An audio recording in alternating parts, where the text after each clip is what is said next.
Welcome back to the Zach Djellab channel, ladies and gentlemen. Joining me today, it's a duo-ship, a partnership, some would say. One that is very civil. Patrick van Straten, how you doing? I'm good. That was great. Yeah, strike partnership. I'm feeling good, man. I'm feeling good. I miss Henry, obviously. Yes. Yes. Shame. Feeling is lost, but you know, we'll move on, I'm sure. Indeed. And I feel like there's lots of interesting stuff to talk about at the moment. I'm just glad that we don't have an international break now. Until March, because honestly, trying to come up with stuff to talk about in the international break is such a and also it's been chore. awful as well because Tuchel's not even been in charge, so it's not even like you've been able to do like Tuchel's first England team, whatever it might be.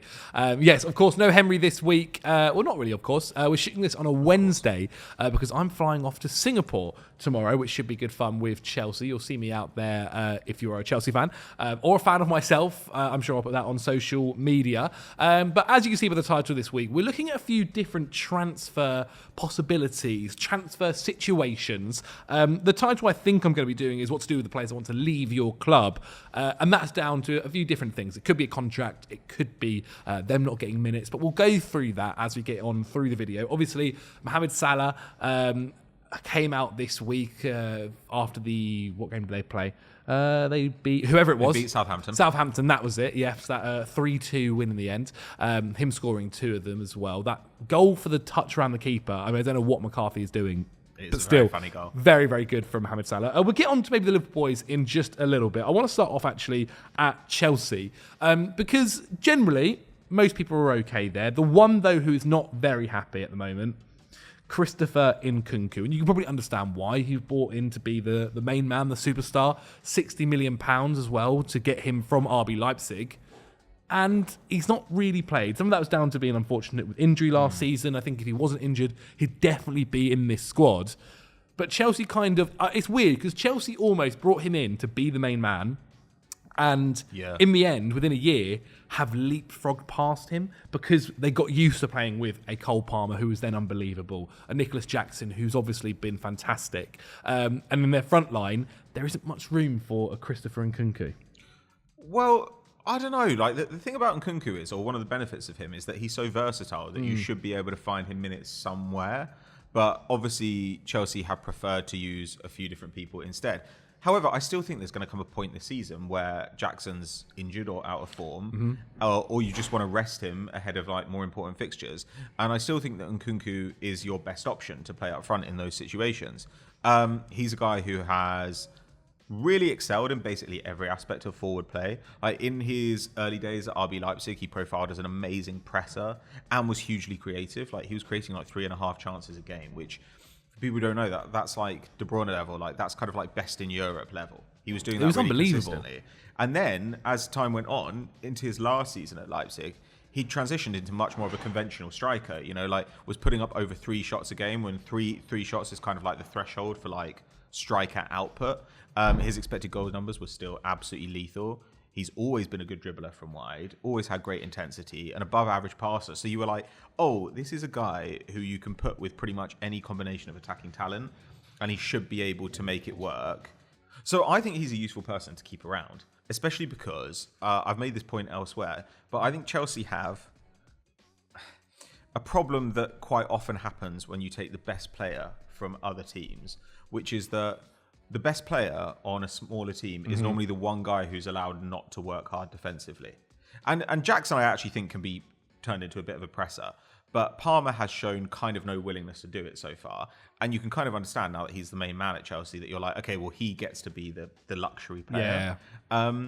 But you can't have really more than one of those in a team. And the thing about Nkunku is Nkunku will give you excellent attacking output while pressing really well, whereas some guys it feels like they either do one or the other. Like this is the thing when people criticize someone like, you know, Martinelli, for example, I think they kind of ignore the fact that even when Martinelli plays badly, you do get defensive intensity. Someone like Gabriel Jesus is in that category as well.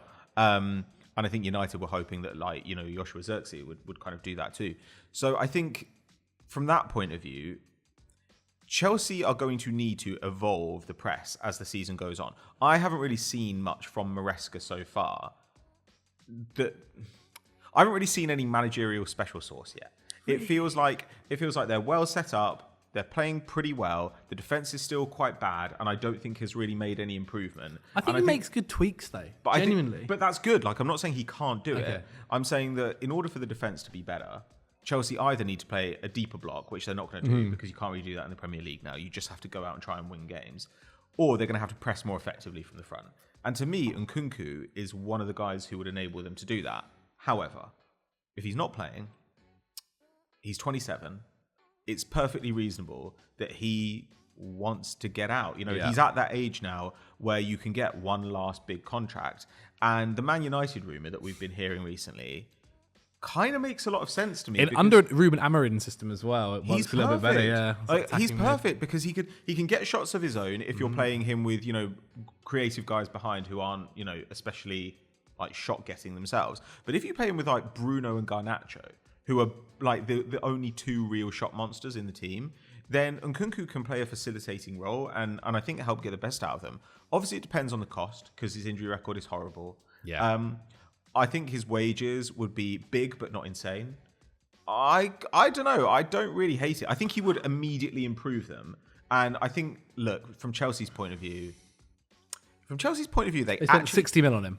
And you haven't written off that much of it because when you have the long contract, the way it works for people who don't know, I imagine most people do now, is that your transfer fee is amortized over the number of years of the contract. So if a club pays 50 mil for you and they give you a 5-year contract, then they pay off 10 mil a year. Well, he signed for like 52 mil, something like that. He's been there for like 2.5 years. A year.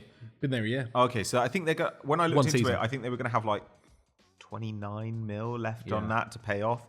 So probably if you pay a bit above that, Chelsea will say, okay, well, that gets us back into the black on this guy. Do you not think, though, if it's Man United coming in, it's a bit more like, well, you are a team that is now supposedly going to try and be on the up, like someone that will be competing in their ideal place for Champions League football. Like, I'm not saying that Chelsea won't do it because I think I don't think they can afford not to do it. Well, I also think Chelsea have shown you over the last few years they're more than willing to sell to a direct rival or a team who are going to compete for places high in the league. Like Arsenal has taken several of Chelsea's players. Man City, obviously, and United no transfer fee. But was there a transfer fee for Kovacic? Yeah, it was like 30. There was. Yeah, sorry. So Man City brought in Kovacic. You sold to City, Man United with Mason Mount. You sold to City, United, and Arsenal in very quick succession. Yeah. And look, from Chelsea's point of view, you get good fees as well. You've got a bunch of assets that you can't shift. Yeah. Like maybe you can get Mudryk out of the club, but you're going to get him out of the club at an enormous loss. You're going to get him out at like 20 mil.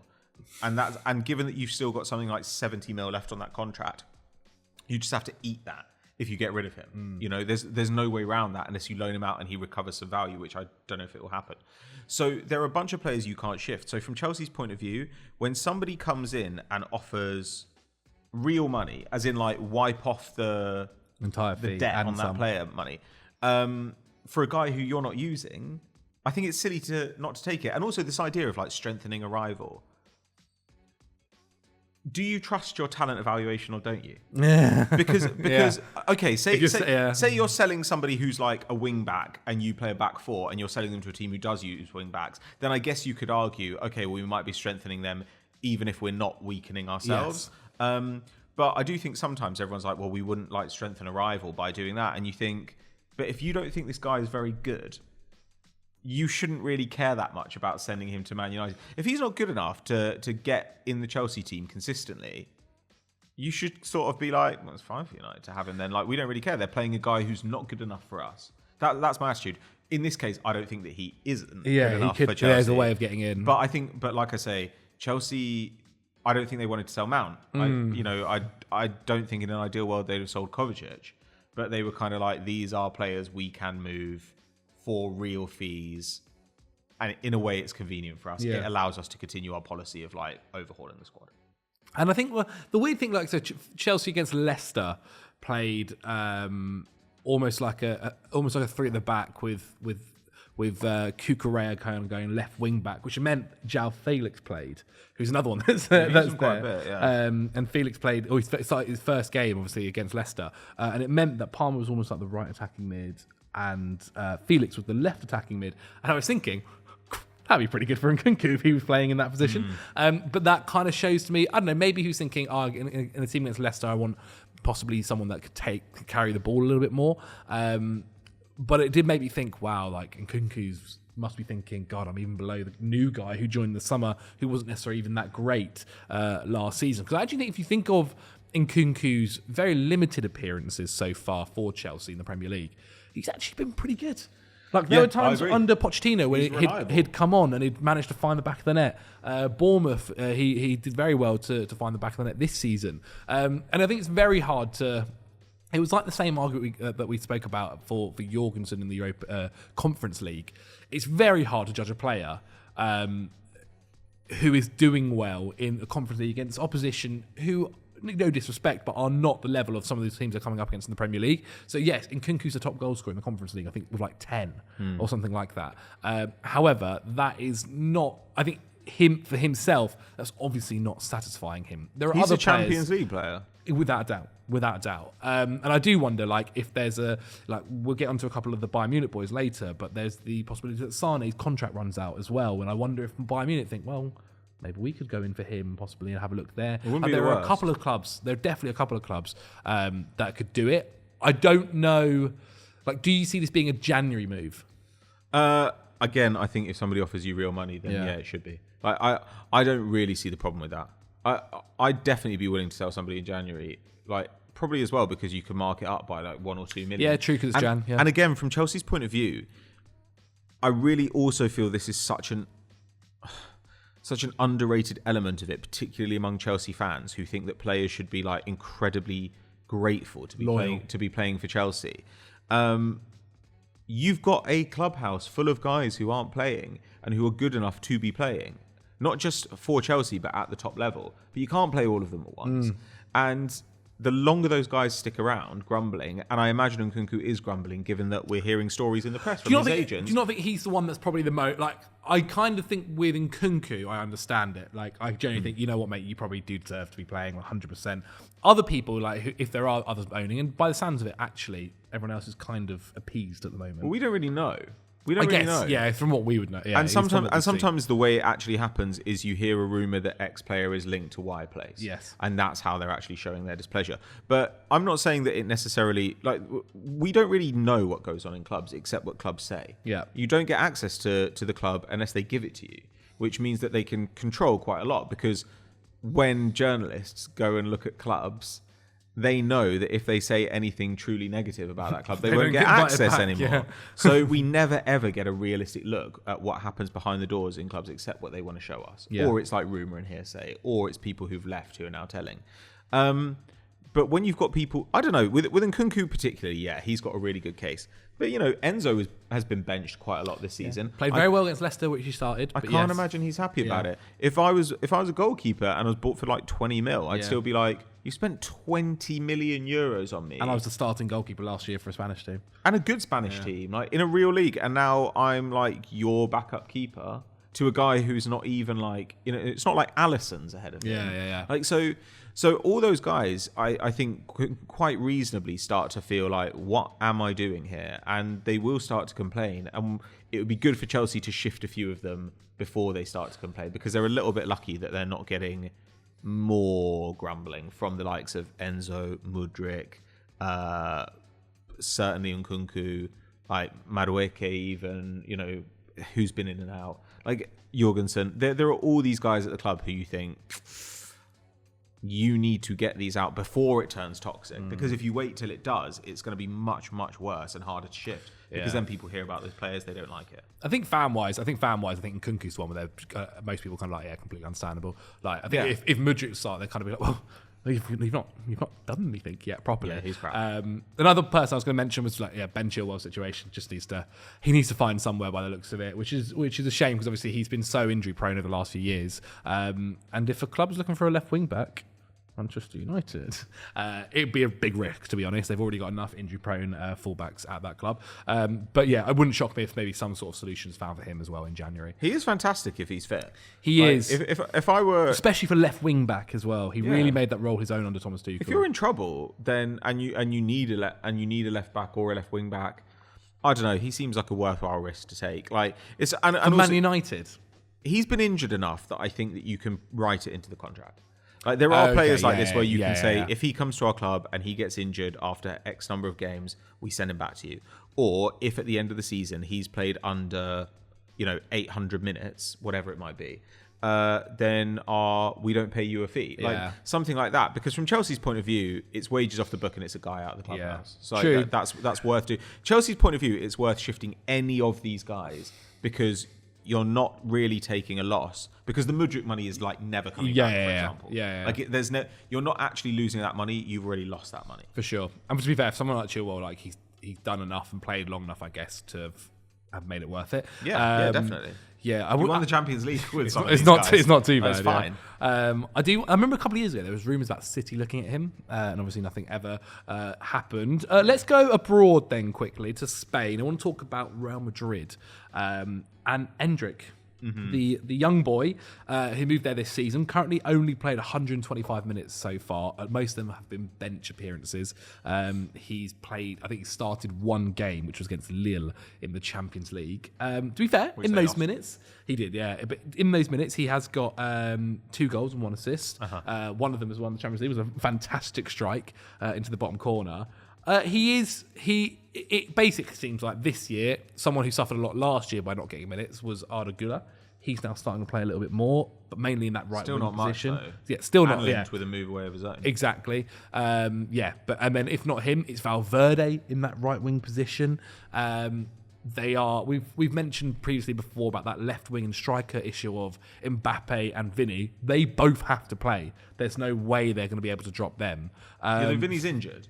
Sure. Yeah. Now. So we're recording this like literally. Liverpool have honestly got insanely lucky this week in that they are playing a Man City side that is in horrible form and can't defend in transition, and they're playing the most injured Real Madrid side I can remember, who are also going to be missing Vinicius Junior. So it's an amazing opportunity for Liverpool. Who knows what will have happened by the time you're seeing this? Maybe Endrick plays, but I honestly think that Endrick should be getting minutes. Like I think if with now Mbappe will go. It's it's fine. It's fine. Like now, that might actually help them, except of course that the defense is still super injured, so they're still in real trouble. But I love Endrick. I think Endrick has been shockingly good in the minutes he's played. He gets shots. He looks so exciting. He's quick. He is much stronger than you'd expect him to be, given how small he is. Up against like real defenders. Yeah, it's tiny.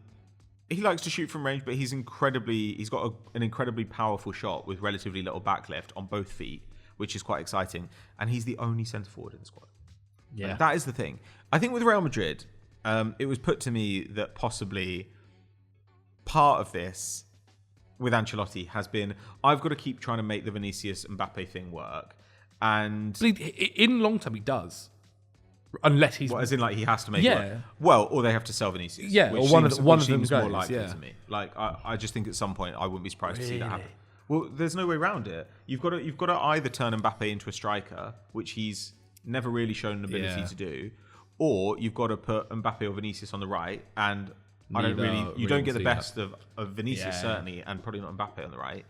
It wouldn't surprise me if, like, in 2 years' time, I talked about this before, people are like, Real Madrid are like, we might have to sell Vinicius because maybe someone's emerged who we also really like. And I don't know, every time you say something like this, people are like, they can't sell Vinicius, but like they also can't play like two left wingers. It doesn't work. And they've got too much money tied up in Mbappe. But Endrick is a real centre forward. And anyway, it was put to me that like he had to persist, like trying to make this work.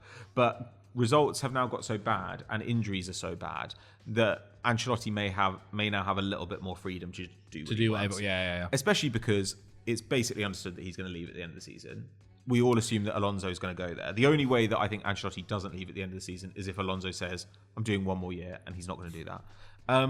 So I think that Ancelotti now probably can have a little bit more freedom. And with Vinicius out, if he can play Mbappe left and Güler right and Endrick through the middle or something, and that starts to work, then he again will have a little bit more freedom.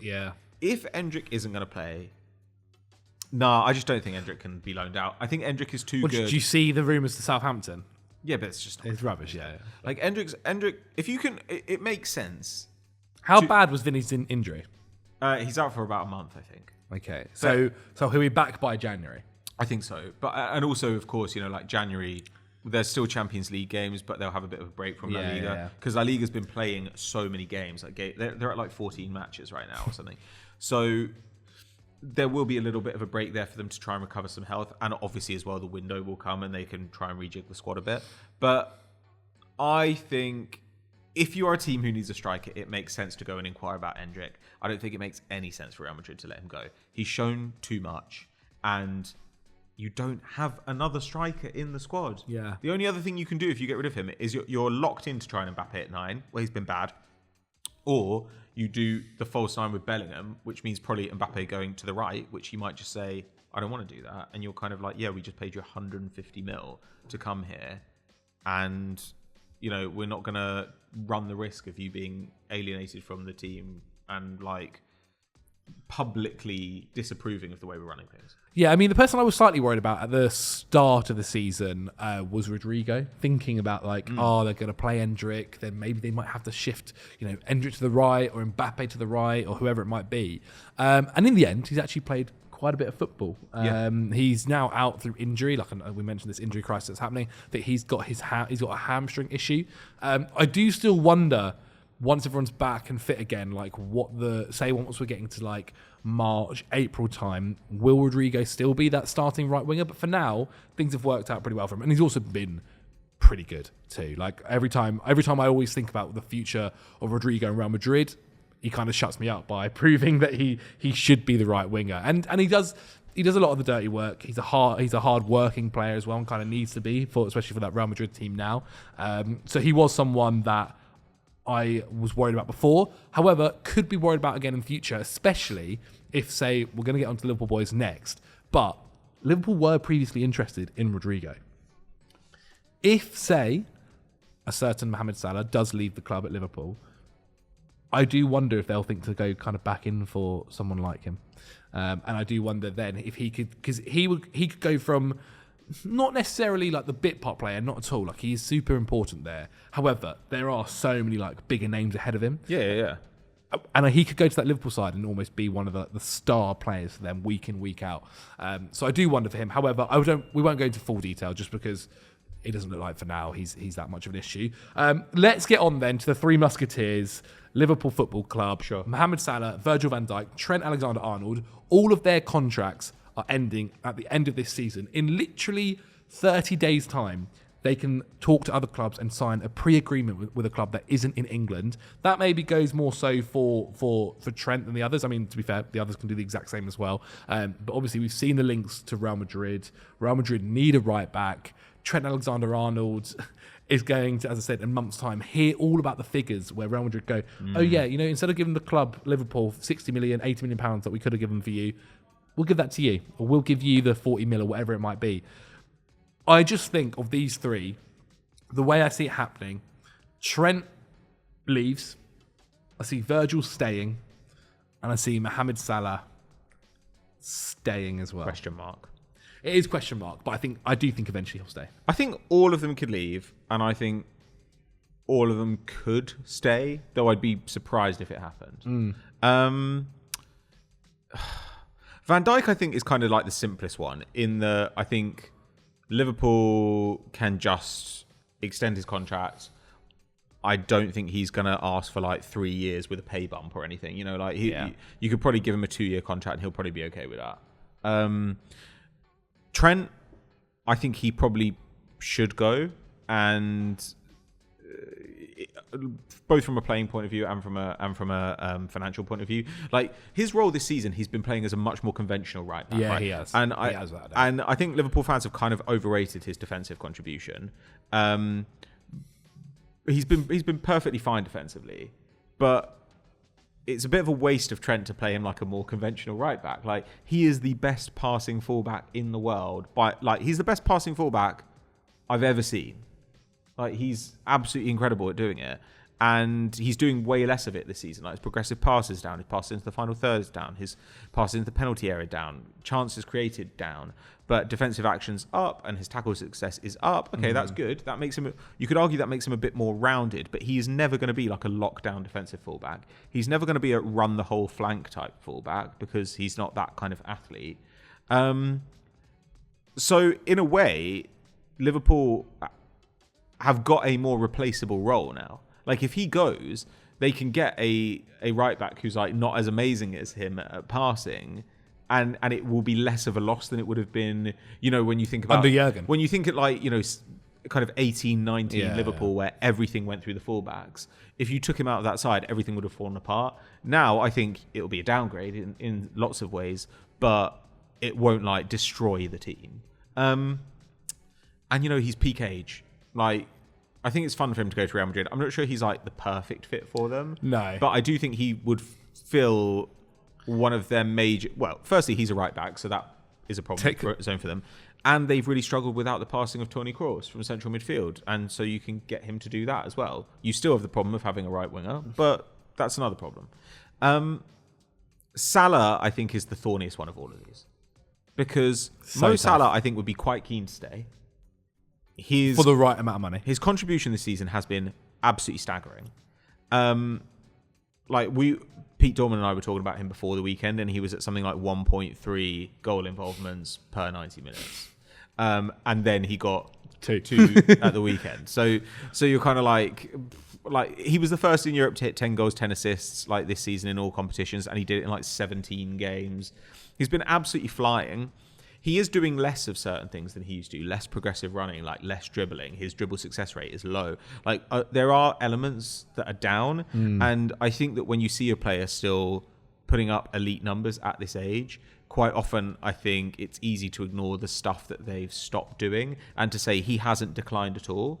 I think he's declined a bit physically while being, hyper intelligent, like super skillful, really creative, a great goal scorer. Like, he's retained the really important parts of his game while getting rid of some of the less important parts. The thing is, he wants like a 3-year contract, reportedly. And I don't think he's looking for a pay cut. I don't think that's that bad. It's a lot of money. And the thing is, the temptation when a player hasn't declined and they're in their 30s is to say, look, he hasn't declined, he's not going to decline. But the thing is, he is going to decline, and you want him to go before he declines. And the problem with that is he's going to decline in the next 3 years. So you give him a 3-year deal, then the last year of that might be rough for you. Because the thing is, you are going to have to replace him.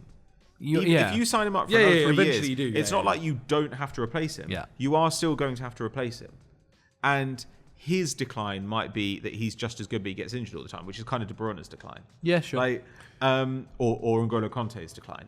Then there are guys who just suddenly become crap overnight, like having been great. But is it not worth it if, say, some version of that's going to happen? You give him 3 years, right? And at least I don't know. I just can't. He's like 36. Sure, but there are players like who he keeps very. I think he looks like he keeps himself fit and very, very well. But that doesn't matter. You can be in phenomenal shape at 40, True. But you're not as fast as you were at 29.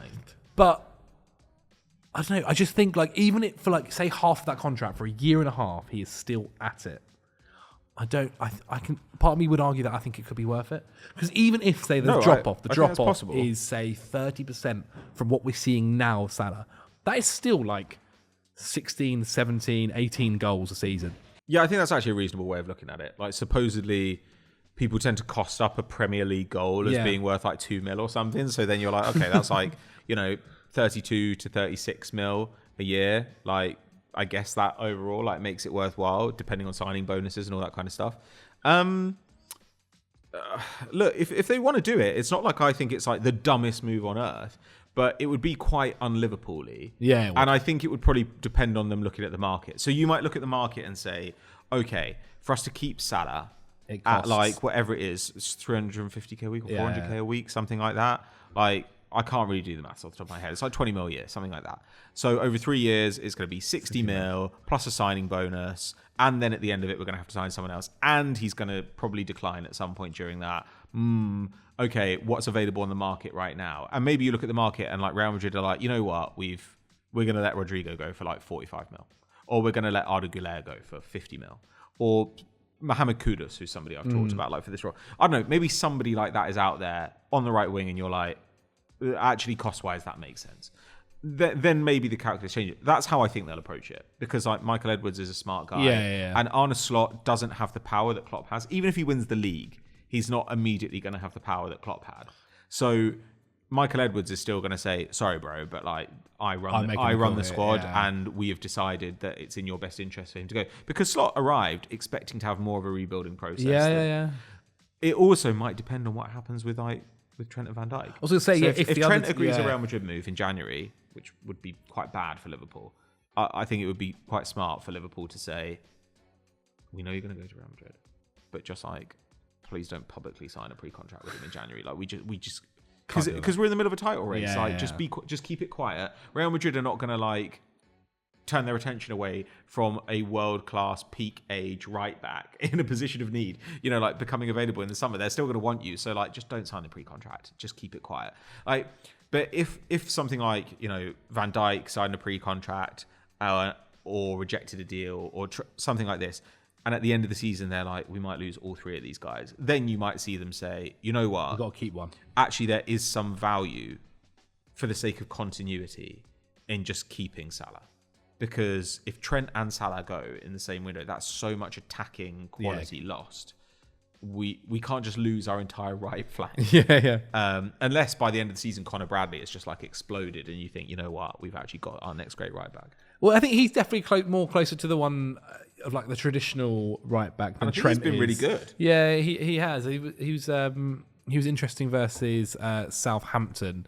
I thought they were quite bad against Southampton. Yeah, I mean, I was going to say Tyler Dibbling on the other flank after we spoke about him getting back into the side, did very, very well. It was a nightmare, and especially he's a nightmare for this era of Andy Robertson. Yeah, indeed. I think. Let's talk about Virgil then, because we've spoken about the other two at length. Virgil's an interesting one because he as well, see, into his 30s. This very much is the last big contract you would assume. I know Liverpool fans don't agree with this.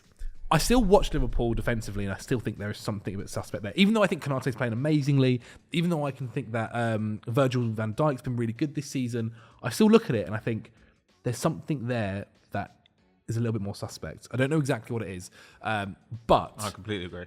I don't see how anyone can look at them and not think that. Exactly. They gave up like 1.5 XG and looked all over the place defensively at times against Southampton. And I think sometimes actually a lot throughout this season there have been a lot of almost star performances where like the Konaté has just basically carried the defence on his back, or Virgil's had moments where he's been unbelievable. Could they afford to let Virgil van Dijk go? Like the club captain, someone who he actually might be a little bit more open to, and I don't know this based off like anything. I guess it's just what you're seeing from their personality, how they have not come out. I guess like Salah came out, and what the rumours are supposedly. He might be someone that's open to a bit of a wage cut. Still obviously going to be on a lot of money though, that's the issue. Or is this a thing where they go, you know what, like, we need to get the next one through the door eventually at some point, and maybe like defensively we're not amazing as it is already. Maybe it's time to get someone else. I think they've got plenty of money. I think they can re-sign Van Dijk and they can go out and get one or even two guys. Yeah. And they've got Quansah, who looked pretty phenomenal last season. I mean, he really did look good. So that does help them a bit. I would keep Van Dijk so long as it wasn't like absolutely insane length contract, and so long as he was reasonable about the fee, about the wages. And I think he will be, because I just don't think that there are lots of players who just don't want to relocate. Yeah. You know, they're like, I'm at a great club. He's potentially going to win a second title this season.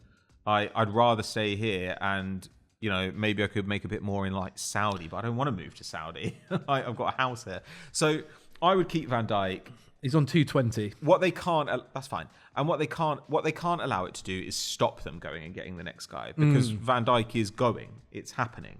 Like the problem a lot of teams make in these positions is they're like, we're going to re-sign this guy, and they don't think, and they're like, so that means we'll think about the succession plan later. Now Liverpool are not like that generally. I agree with you. I don't think their defense has been great this season. I think it's certainly still good enough for them to win the league, because their attack is amazing. But yeah, the Southampton game, they were all over the place. I think there have been quite a few games where when teams have actually ramped up the pressure, Liverpool have struggled to deal with it. But that doesn't necessarily matter, because their attack can dig them out of holes. And their goalkeeping is honestly, like, they've conceded I think now they've conceded 8 goals in the league. After the Southampton game, I think they've conceded something like 12 or 13 expected goals, though, so they're really ahead of expectation. That's probably going to come back round. unless you have Alisson playing every game, which they don't. So I still have question marks about their defence too. I think those could be helped a lot by having a better left back. They can get a better left back and they can get a proper defensive midfielder. Like, I think Gravenberch has been really good, but he is not a defensive midfielder, really. They could get in somebody else, even just to take some minutes. They could do that in January. Yeah, exactly. And that means that you can actually kind of improve your defense as a unit, while individuals may be slightly less talented in particular places. But yeah, I'd keep Van Dijk, and I would probably go and get at least one young centre-back, a young left-sided centre-back, ideally. They did last season look at Levi Colwill. I remember that being a strong rumour, which actually would have been amazing. I mean, like, Levi Colwill is kind of like the perfect guy for them. If you want a left footer, there are guys out there. You know, there are people like Gonzalo Inacio who's still at Sporting, and I think probably a load of people will be ready to leave Sporting. If you're happy to have a right footer playing on the side, and it suggests they were, because they were kind of like quite credible rumours that they were sniffing around Mark Guehi. Yeah. Well, you could go and get Ousmane Diamond. You could go and get Antonio Silva from Benfica, who looks really exciting. And as we have seen over the last few years, Liverpool are quite comfortable buying from the Primera Liga. I think it depends. Like, they may also look at the Salah thing and think, you know what? Like, if we keep Van Dijk, then we can spend a little bit. We don't have to spend a huge sum on a defender this summer, and we can spend more on replacing Salah. Yeah. But if they keep Salah, they might be like, okay, well, we've kept Salah and Van Dijk, and that actually means we've got like way more money to spend in these two positions. Like, from that point of view, they might think, okay, we can like keep our powder dry for a right winger over the next couple of windows, see who becomes available, but we can spend a bunch on a centre back now and a DM. I don't really know. Like, at a certain point, you're kind of like saying, okay, we can put a little bit more money here and a little bit less money there, and you're trying to make it all work. I think there are lots of options for how it could work. I don't think anything really needs to be disastrous. I think if they lost all three, it would feel disastrous, and I would expect them to take a big step back. But I don't think it would actually be a disaster for the future of the club over the next few years, because they've got some of the smartest people in the game running things. They've got an excellent coach, and they've still got a ton of really useful players. Plus, I think they might do stuff like sell Darwin to raise funds, because I don't think Slot likes him that much. No, I would agree. One final point, I guess. Salah very rarely speaks to the media. What did you make of I saw Jamie Carragher basically not very happy with it. What do you think about it? I don't think it's that bad. Genuinely, I think at this point, a player of Salah's level, who has done so much for the club, probably has the right to put a bit of pressure on the club to sort out some sort of deal for him.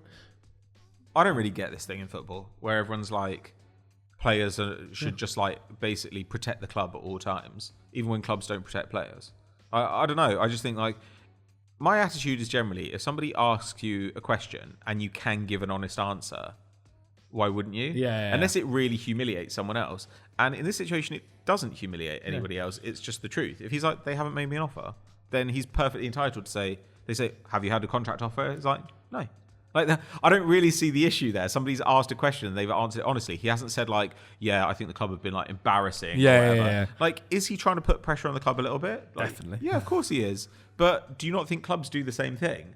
Like, 100%. Clubs sometimes leak, oh, we're interested in this new right back, so that their current right back asks for less money. Yeah. Like, that happens all the time. So I don't really see. I thought it was really well executed. There's that guy. I think it was the guy who's like bearded genius or something on Twitter. Was it that guy? Noridian. It was someone like that who said like he's played this like so beautifully, where he's just like just won the game for Liverpool, and he's like I'm just a bit sad, you know, like that they just like they won't let me stay at Liverpool, and you're like, what you're actually saying is I'm really sad they won't give me £60 million over the next 3 years. But yeah, I don't know. I don't really care. Like, I'm never that bothered about that kind of stuff. Like, it's their career. Yeah. And this idea that they need to be like fawningly loyal to a club that would cut them loose if they like broke their leg. I don't know. True. I think he's perfectly entitled to say, I've been your best player for 8 years. The best part of a decade. I've won you the 2 biggest trophies in the game. Give me my fucking money. No, fair play. And one final one then. If we're thinking about, we get to the summer, what do you think the reality is? Salah staying, leaving? I kind of think Virgil stays, Salah's literally question mark. I can't put Salah stays, I think maybe on like a 2+1. Something like that. But Trent some compromise, and I think Trent goes. Yeah, I think I would agree. I would agree. Though Salah I have a bit more questions about. Fabio Carvalho. Then I want to move on to at Brentford. This one kind of came out of nowhere, really, because his dad commented on one of his recent posts on Instagram saying, "You have to leave this club." Which isn't great. I mean, so far he has played less than 300 minutes in the Premier League. He started 2 games. He does have 5 goal contributions in all competitions as well. It's a weird one with Carvalho because when he first came through at Fulham, it was super, super exciting. He then had loan moves. Obviously, he then got bought by Liverpool. Didn't really get fancied too much. I know he fell out with Jurgen Klopp as well. Again, I think that was due to another kind of Instagram thing. He then went on loan to RB Leipzig. I think this is quite an interesting thing from their sporting director. He said, Carvalho has a great character, but it became clear he didn't want to face competition for places in the squad. He's now left Liverpool. His last time I think of playing actually like decent minutes was a couple of seasons back when he played for Hull City on loan. How do you think it's working out for him? Because it's a weird one. I thought actually he would have played a little bit more football than he has. Yeah. However, he's in the way that they do their midfield. I don't think people thought that Damsgaard would be back to the level that he's playing at under Thomas Frank, and he's doing exceptionally well. I think this is a little bit of a worrying trend for Fabio Carvalho at the moment now, is what I would say. Because if you can't make it work at a Brentford team, and again, I don't understand how how your dad is doing this. Like, surely don't open up the dirty laundry here. It's not like your Mohammed Salah, who has, as we said earlier, been the best player for Liverpool for the best part of a decade.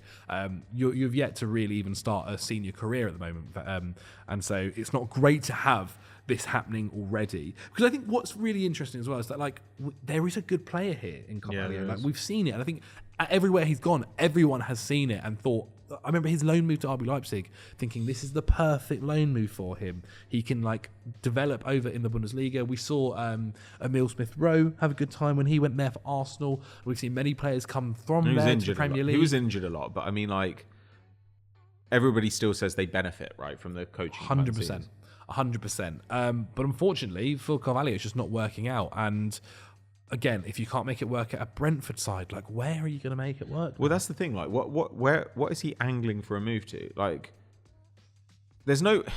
If his dad just posted that and he didn't like it, he could have deleted it, right? I think it is gone now. It is gone. Sure, but only after everyone's seen it. Yeah. To me, this feels like he said, "Dad, put this on there." That's what I suspect happened. Because otherwise, you would say to your dad, "Dad, what are you doing? Are you stupid? Why are you doing this? You know everyone's going to see it. You know it's going to be picked up." And I think, honestly, footballers kind of think that that's clever. I think there are some players who think that that's smart manoeuvring. You need to do it like Salah. You need to do it better than this. but I don't know. You're playing for a team that are lower mid-table. After that, what we're talking about is a relegation team or the Championship. If he wants to go to the Championship, he can. But Brentford have just paid real money for him. Yeah, Brentford do rate him. They paid far too much money for him. They really overpaid for him. And best case scenario, he gets loaned out in January. They say, okay, right, well, you can go to Southampton in January on loan. That is honestly the best case scenario for him. What he should be trying to do instead is just play his way into the team. It sucks a bit for him. I don't know. It sucks a bit for him in that Visser was injured and, they obviously bought a striker in the summer who then immediately got injured. And he probably looked at that and thought, okay, there are going to be minutes here for me. And he hasn't had that many. But this idea that he's entitled to minutes is stupid and it's a real problem for him. So I don't know. I don't really care what Fabio Carvalho does. I think Fabio Carvalho, if he doesn't sort his attitude out, if this is what he's like and if that thing, that they said about at Leipzig, is still true, then he's not going to have a good career. He's just going to be one of those super talented guys who never becomes anything. Yeah. Because, or suddenly at 29, he'll have a couple of years of being really good. And everyone will say, oh, why didn't he ever become a star? And they're like, because he was a dick. Because, Adel Tarabt, where they're just it took him so long to sort himself out that he wasted his career. like, I still think Fabio Carvalho can have a really good career. I think Thomas Frank is fair. Like, he's not just going to, like, ostracize you because he feels like it. Like, he'll give you a shot if he thinks you're good enough. I don't really see a better landing place for Fabio Carvalho than this, unless, the only other thing would be something like, we're going to send you to the Bundesliga. And I think Carvalho probably thinks, I'd go to Leipzig, I'd go to Dortmund. And actually, he wouldn't. He would go to a team below that level. Heidenheim, who actually have the Bayern Munich kid on loan. He's unreal. Wouldn't be surprising. Yeah, like that is where he's at in his career. But he can't get to like another January window that's coming up and like again have a thing where he's thinking, oh, what do I do with my career here? Like, eventually, especially now, like a bit more understandable when you're at Liverpool. However, now when you're at Brentford, like it is about fighting for your place. And okay, maybe Brentford aren't playing the exact style of football or formation that could fit him in exactly perfectly. But like Kevin Schade is used a lot. And at times he can be a winger, and like we've seen Fabio Carvalho at times be a winger. Damsgaard, like, again, maybe it wasn't expected he'd play to the same level that he has, but Damsgaard is also doing a lot of work as well within that team. It's something about like a bit of an adaptation period as well at times, and maybe it's not quite suiting out there. I genuinely don't know how it'll work out for him. I always thought he'd be after his time at Fulham would be a very good player, and it's not quite worked out like that for now. Let's move on to Kevin De Bruyne, because his situation is also very interesting. Contract running out at the end of the season. 33 years old now. He's already missed 10 games through injury this season. Last season he missed 45 games through injury. He had a huge period between, I think, missing the start of October and to the end of December, whatever it was.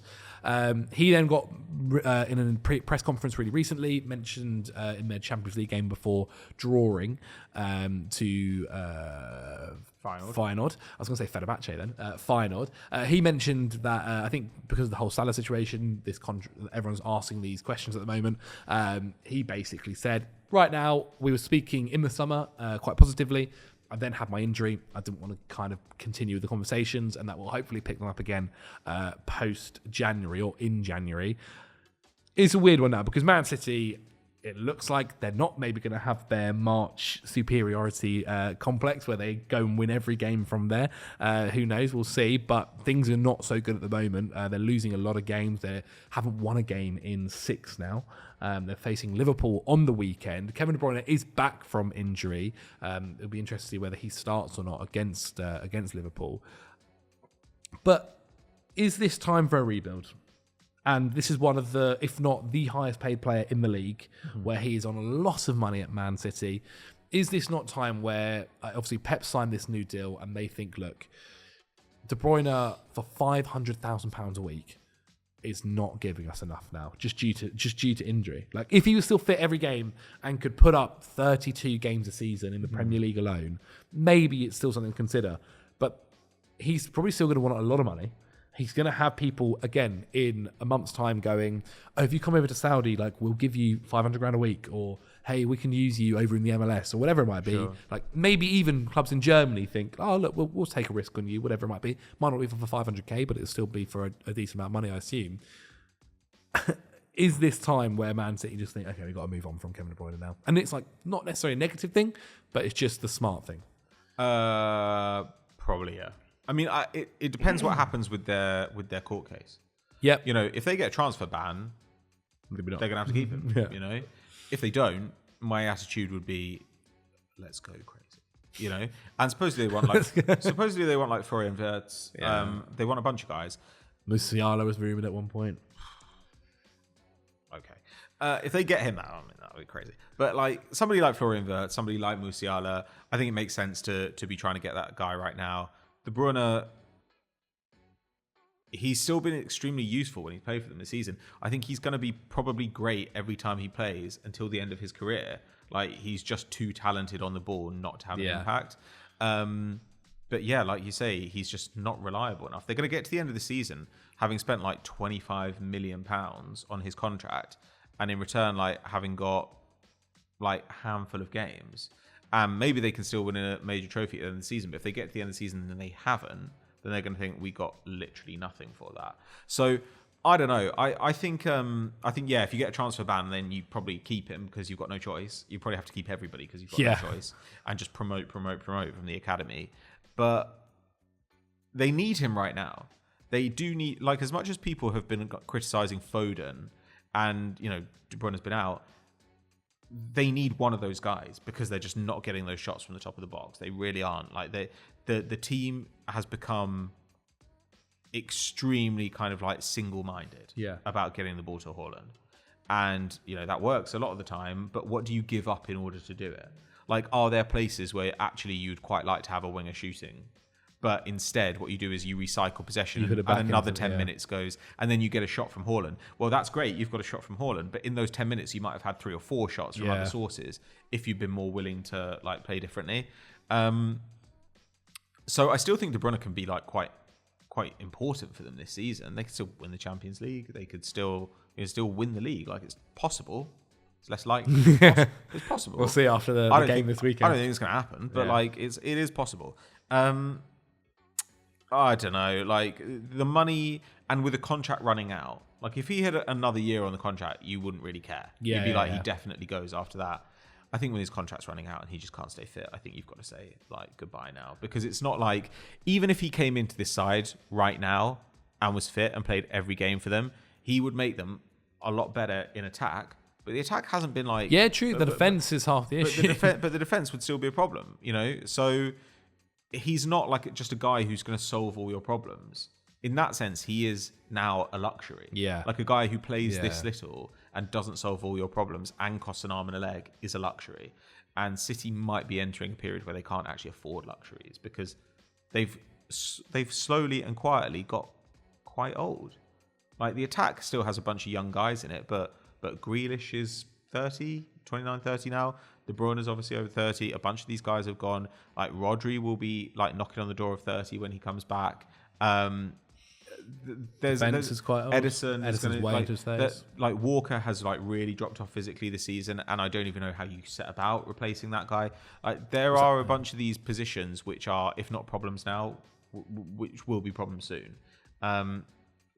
You just can't. You don't really have the resources to like drop so much on De Bruyne. I think they're going to spend in January.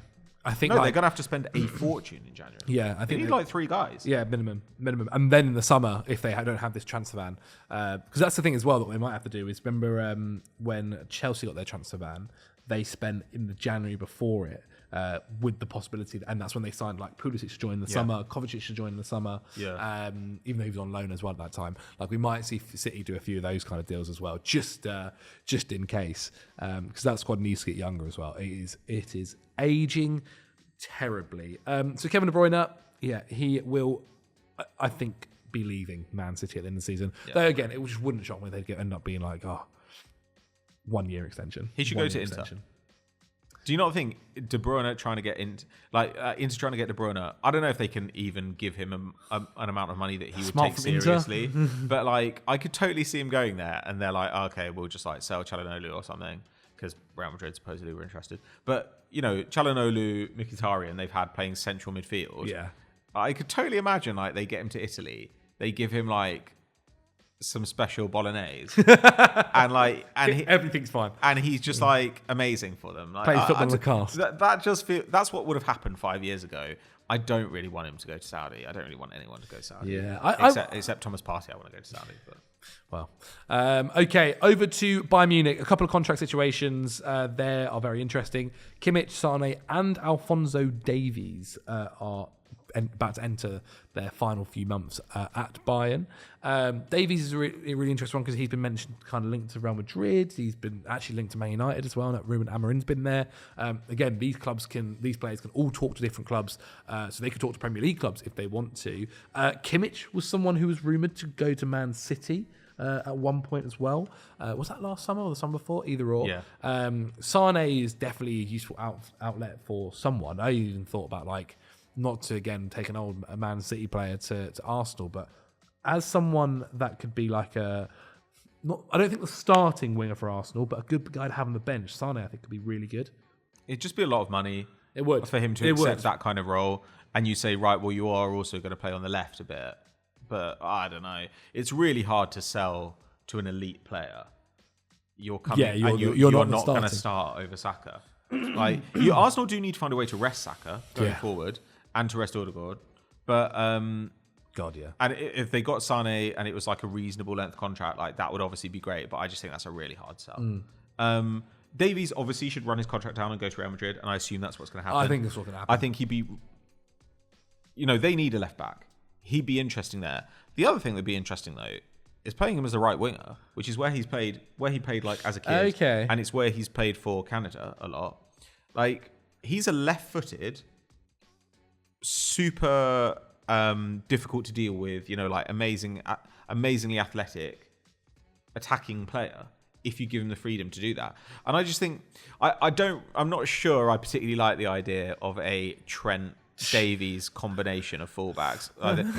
That is concerning to me. Because if I were going to have Trent and he's going to like step into midfield, then the left back I want, I'd be more likely to play Alaba there. The left back I'd want be someone like Colwill. Where I'd be like, what's actually going to happen is you're going to shift over to left centre back and we're going to play a back three when we got the ball. I don't know. I don't really like that combination, but it's fine against most of La Liga. But he should definitely do it. He's got the opportunity to go. Kimmich should also be talking to Real Madrid. He should be talking to them about a January move. Because Bayern Munich will take some money for him. Bayern Munich, I think 100%. If you're not going to sign a new deal. Okay, we'll sell him to you for like 20 mil in Jan. Like, Real Madrid might need to do that because Real Madrid can't just say, oh, well, this season's gone. Yeah. Teams like Arsenal and Chelsea can do that. But Real Madrid literally cannot do that. They have to say, no, we're still competing for the league and Champions League until it's mathematically impossible. But Kimmich would be an interesting guy for them to talk to because, again, some of the passing that they want in this Toni Kroos replacement can cover right back immediately, has played at an elite level, Champions League experience. You could probably give him like a 2 to 3 year contract. It's not too bad. Can afford his wages. Definitely somebody that they should be at least talking to and seeing what the situation would be, even if you still think you're going to get Trent, because Carvalho going to come back in the summer. He'll be closing in on 35, and you need to move on from him anyway. So then, if your right back options become Kimmich and Trent, and both of those guys can also play in midfield, I think that's quite a good situation. Sane, Barcelona supposedly want a left winger, and he can also play on the left. That'll be kind of interesting. If Liverpool were like, okay, if Salah went on a free, and Liverpool said, right, we're just going to replace him with Sane on a free, and we're going to do that for like 2 years until a guy we really love becomes available, that would also be fine with me. Like, I don't know. Sane, I think all these guys will leave. And I think they'll all find pretty good homes, like all of them are still really good players. Davies is probably the worst player of all three of these, and still has way more to go. Well, how old is he now? Like, I think he might be 24. But obviously he might have another level to go to. You might get more out of him. So I don't know. Like pretty much every 24. Pretty much every elite team can be interested in those guys, and especially because left back, right back, and right winger, left-footed right winger, are positions that everybody in the world is struggling to find at the moment. All the time. And Bayern are just going to lose 3 of them for nothing. Yeah, I mean, the Bayern's whole kind of behind-the-scenes situation has been very interesting. And you do feel like but they also do need to kind of... I think they've been trying to keep Davies. 100%. Yeah, definitely. But I think Davies definitely kind of purposely kept his contract dwindling down because also like otherwise Bayern would be asking for crazy. In fact, they have asked for crazy money before when someone's like inquired. And if Real Madrid like pull out of it, Davies can either go to like City or United or someone and say like, or he could sign a new deal. Or he could just sign a new deal. Like you always have the option to sign a new deal. Like Davies is not going to be left like without a club and no one picking him up. Somebody will have him. Yeah, 100%. Okay, over to Victor Osimhen, who's obviously killing it in Turkey, doing very well over there. However, I don't think that's going to be where his final destination is. In fact, there's a clause in his contract where he can move this January as well. Okay. Whether that exactly happens, I think the fee is something like 60 million as well to get him in January. That's like the money they're talking about for Djokovic. I definitely get Osimhen. Who though? Like that's the thing. Is what? It's obviously not staying at Napoli. He obviously won't stay at Galatasaray. I don't think with the way. I think PSG. It makes sense because they can do it, and also they supposedly are thinking about maybe we get rid of Colomwani. Like Man United's been linked with him. Gonzalo Ramos, I just think like hasn't quite panned out the way they were hoping injury for. prone as well. And they look like they're gonna like not make it through to the next round of the Champions League. Like possibly not even make it through to the playoff round. They look like they might genuinely drop out of the Champions League. It looks rough. But they'll still have 2 games in January, so they could be like, right, we get Osimhen day 1 of January. Can he play if he's played for Galatasaray? Oh, actually, yeah. But he's played for Galatasaray in the Europa League. Oh, yeah, then he'll be fine. Okay. Yeah, then he'll be fine. Yes, because it's... You can't drop down. Are there any Turkish teams in the Champions League this season? No, they're not. No, I don't think so. Okay, fine. Well, anyway, like he... I think that feels... Possible. It just feels possible, doesn't it? Like, whereas Chelsea, who were like the other candidates before, now I'd just be like... I think they kind of think like we can't let Jackson get... Jackson's been so good. Yeah. He's been so good. His goal against Leicester is so fucking good. Like, Didn't you called it as well, by the way? Did I? Do you remember we said there was a video we spoke about Vez, and you were like, he's an oaf. He's awful. He's awful. He's an oaf. Like, I just don't like the player. But like, the goal is so sick. He takes it so early. Yeah. It's a great finish. There were actually so many good goals over the weekend, I thought. You know, like the Bournemouth goal. Like, I think it's Cook at the end. Yeah. It's sick. Anyway. And also Brighton's second goal, the Pedro assist. But I don't really know where I was going with this. I just think that, like, Osimhen... like Man City, like United, I suppose could be interested, but I think United have kind of got more pressing needs. Like they spent like 100 mil on young strikers. They don't have the money to spend. And this thing of like, oh, we're gonna sell Xerxes. Like, if somebody offers you your money back for Xerxes in January, then like I guess that you can say okay and just like go again. But like, I think you should probably persist with him. I don't know. It's hard actually to find an obvious home for Osimhen. I mean, maybe Arsenal are like, oh yeah, we're going to do it, but I don't think that's going to happen in a million years. I genuinely can't see. Maybe Chelsea. Like Chelsea is still definitely after some backup striker or a striker there, but I think they would definitely think that we need now someone of level who could play with Jackson minutes wise. Whereas if you get Osimhen in, Jackson just gets demoted massively. Exactly, and or you're like, well, Osimhen gets benched a bit of the time, and like maybe after a little bit of time in Turkey, he's more willing. but you could imagine, for example, Osimhen goes to PSG, and Chelsea say, how much do you want for Randall Colomwani, who could actually play left wing or centre forward? That starts to make sense to me. I think it's interesting. I think it's tactical. There's also a very big opportunity he doesn't go in January. And then he just goes in the summer, and we'll see what the situation of the striker market is. But if the price is the same, like you might as well. I think the price might drop a bit. Okay, in the summer, it depends what the difference is, you know. But if we're talking like 60 mil, like we are approaching the floor there. Yeah, like there's only so much below that. It might be like 50 mil in the summer, basically. Oh my god! At that point, like that's such a bargain. When you're talking about 50, 60, 70 for Viktor Gyökeres, I think Osimhen he's not as reliable fitness-wise, but he's a better player than that. I think so as well. I don't know. Like, maybe he just ends up going back to Italy or something. But or Inter. But then Barcelona supposedly want a striker in the summer. Lewandowski's not getting younger, is he? But they do have Vitor Roque, who actually has been on loan and has been kind of out of this world this season. They've also kind of like apologized, haven't they? And taken You remember there was like they went on the offensive, being like his agent and all that kind of stuff has been aggressive, and now they've kind of gone back to appreciating him. Okay, finally, I want to mention it kind of broke. Evan Ferguson is supposedly being allowed to leave on loan in January. He's 20 years old now. He has had injuries. He's only played 105 minutes so far in the league. He's sitting behind Welbeck, Pedro, and of course Ruta as well, ahead of him in that striker mould. Supposedly his valuation is £60 million. Where does he go? Like, I don't know. Like, if I don't really know where Brighton would accept him to go on loan, if that makes sense. Like, if Man United come in for him, do Brighton accept that? No. What level of club is it, or is it just a club that's not in the Premier League? I don't know. Maybe they do accept that. That's what I was thinking. Maybe if you're willing to let him leave on loan, you kind of have got to just like let him leave on loan. Like unless you're in like a 2-horse title race and it's your rival trying to get him. If Man United want him, I think that Brighton just sort of have to say like, okay, so our main thing is that he gets minutes at the highest possible level. I think in an ideal world, they kind of think he'd go on loan to like Brentford. Yeah, okay. Like a Premier League club who will give him a ton of minutes, who have shown that they can develop young players who are not really rivals to Brighton, because Brighton are dreaming of the top 4 and Brentford are dreaming of the top half of the table. Or like Germany or something like that's the other option, obviously. And you could see that.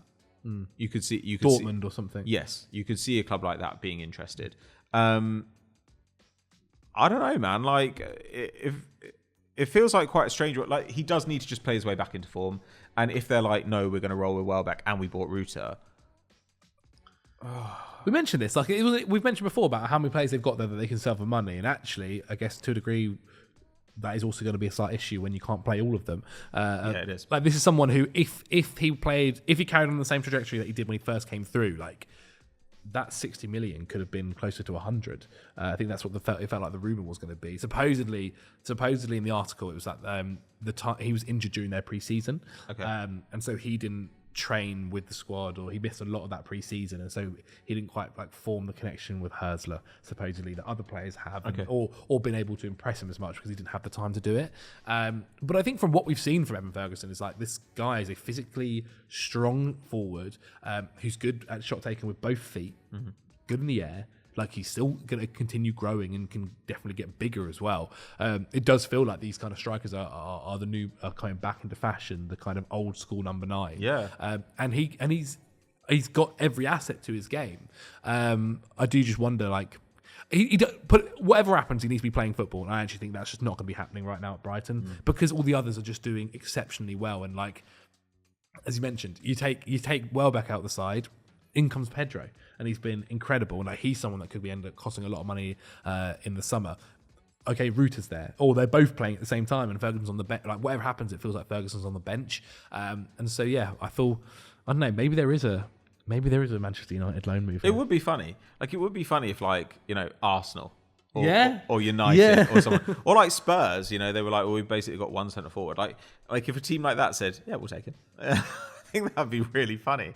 But the thing is, while you can have, as you say, he needs to play, and especially because I think Brighton will hope that he still becomes their like centre forward of the future. Yeah, true. Like, that is what they want from him. They don't want to just fatten him up for a sale, because like Welbeck is old, and Ruta, I don't think you just want him to like be a centre forward. Will Pedro be there next season if he continues like he is? Sure. Like, so I think they do want him to develop rather than like, oh, well, his market value is currently like, you know, 60 mil is what we really want, and his market value is currently like 40. Like, there are players where you do that with him. I think Brighton's best case scenario here is still, he comes back, he plays for us for 2 seasons, because isn't he still like 19? He's 20, yeah. Jesus Christ. So they're like, right, he'll come back, he'll play 2 seasons, and we'll sell him at 22, 23. Like, that, I think, is like what they really want. That's their dream scenario. But also, like, I wonder what if Brighton start thinking. So, for instance, one of the issues Southampton had for a long time was every like star young player they had eventually moved on. Right, that was basically what happened. Yes. Right, and we have seen this happen with Brighton already. Like, we've seen McAllister move on, we've seen Caicedo move on, Cucurella move on. I do wonder though, when Brighton start to think at one point, like, God, like, can we keep if they get top 4, for instance, say they manage to get top 4 or at least top 6, is there an element where they go, all right, we've got to try and like keep these guys now? Like, they've got to be our guys. Maybe. Like, I think Brighton though are always happy to say, well, we'll let one of these guys go so we can keep the others. Yeah. I don't think Brighton mind that. Yeah. And it's actually quite rare that they lose a player they didn't want to lose. I think they were perfectly happy to lose Cucurella. Yeah. They were perfectly happy to sell McAllister. I think, you know, they were perfectly happy to lose Trossard. Like, Caicedo was a guy they didn't really want to sell, and so they just squeezed the most insane amount of money for him. They don't want to lose Baleba. Like, it kind of depends. Like, I think that the nature of the Brighton is that like they're just gonna always turn over. And yeah, you might see it. So like this season, say they come 5th by a very small margin. then you might see them say, we're actually going to turn... You might see them turn down a bunch of big offers and say, we are going to keep these guys for another season because with a year's development, we're going to get in the top 4. And then when they get in the top 4... Because that's kind of the aim for Brighton, right? That very, very slowly they grind their way up. What Villa have managed to do. Well, yeah, except that then Villa are kind of sliding out, yeah. Whereas like Brighton might say, we can grind our way up to sort of being consistently 4th to 6th. Yeah. And then we can grind our way up to being like 3rd to 5th. And I don't think they're ever going to grind their way up to being title contenders. They just don't. It would take too long. Like things go wrong. Maybe in 20 years. But they can get themselves up to the point where they are quite consistently maybe a Europa League team, Europa League Conference League team, and occasionally they're in the Champions League. Like that, I don't think is impossible if they continue to run things. Yeah, Spurs. well, Spurs. They'd have to be in North London and build the biggest stadium ever and all that kind of shit. But like a few things go right, and you can make yourself like one of these teams that's always kind of around there. So yeah, in answer to your question, like yes, there definitely is a point where you're like, we're going to keep the band together for one more year. You know, we've seen like Dortmund do that in the past, where it's like, no, we're going to turn some offers down, or the offer has to be like enough for us to go and buy 3. You know, it's 150 mil, and we can buy 3 50 million pound players.